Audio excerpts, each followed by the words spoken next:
Here are the three things I learned from our Clasico. Obviously, I'm a Real Madrid fan, so everything's going to be towards Real Madrid. The first thing, and this is something I already knew, but it just got more reinforced. Ancelotti absolutely has no tactics. And when he does make a change in the game, it's way too late. If you look at the way the team is formed on the field, it makes absolutely no sense. I don't know if it's just up to the players to move around or Ancelotti tells them how to play because the way they play, it makes no sense. You see on the field whenever they move around, there's clear massive gaps in between each player. Like I remember in one play, Vinny was alone, like towards like really inside like the 18-yard box, and he crossed it. And when the cross went over, there was literally no Real Madrid player in the box. Like how is that possible? How is there no one in the box?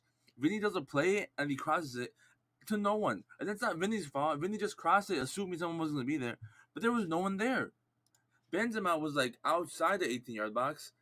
Valverde was like outside the 18-yard box on the other side. I don't understand how this keeps happening because this isn't just a one-time thing. This happens every game, all the time. Every single cross we do is never good. Either it goes literally nowhere or there's just no one in the box.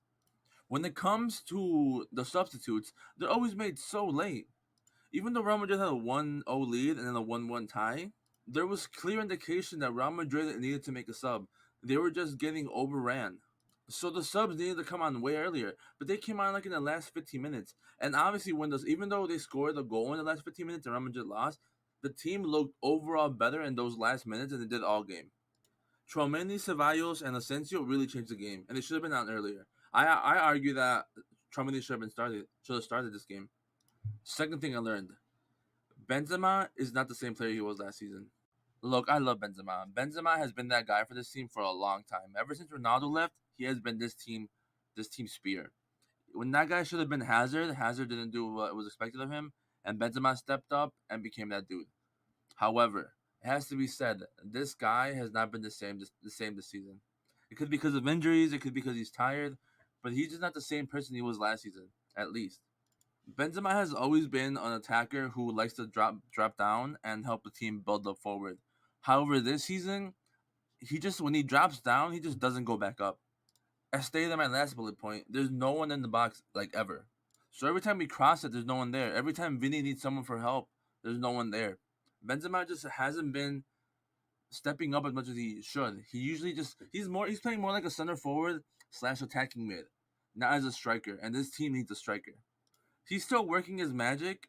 However, he's not working his magic in the places he needs to be because our striker usually when we play is non-existent now because he's always like drop back. And second part to this bullet point is the fact that I feel like he lost his passion or his like will to always fight. Like lately, every time a ball goes to him and it doesn't go exactly to him or somewhere around him, he doesn't fight for it. Last season he would fight for every single ball, but now if the ball doesn't go the way he wants it, he just stands still.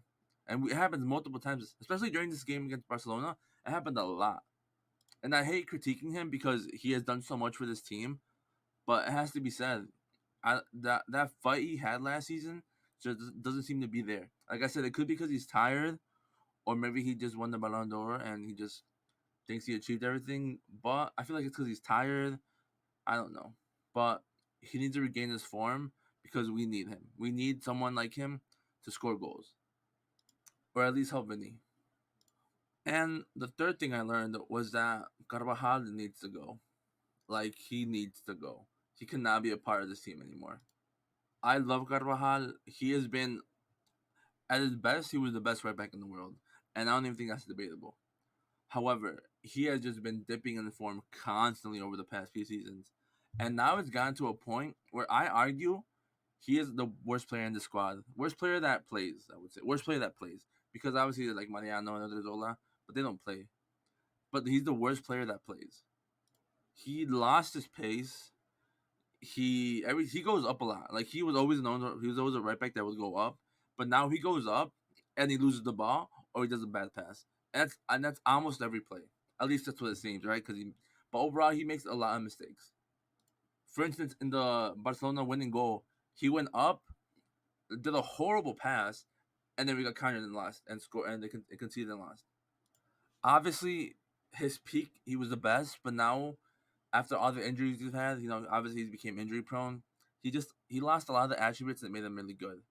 And I think it's time Real Madrid move on and get someone else. I don't care who, someone else. Because right now he is a literal liability to this team. And I hate to say that about Carvajal because he's always been a rock. At least during his prime, he was always solid. He never gave us any issues. But now he's an actual liability to this team. And honestly, even I think Nacho now deserves the spot as a starter. He should be the starting right back from now on. Nacho has been over the past couple months the most solid defensively wise player in this team, and he deserves the starting spot. So I think Carvajal should be benched for Nacho. So yeah, that's what I learned from this game. And obviously, I'm sad that they lost. I'm a Real Madrid fan, but Barcelona have been playing great this season, and they deserve the win. They deserved every single time they beat us. They deserved it, and I think Ancelotti needs to look himself in the mirror because he's getting absolutely outclassed by Xavi every single time. Anyway, thank you for watching. Please leave a like and subscribe, and I'll catch you in the next one. A la Madrid. Through the good and the bad, I'll always support this team.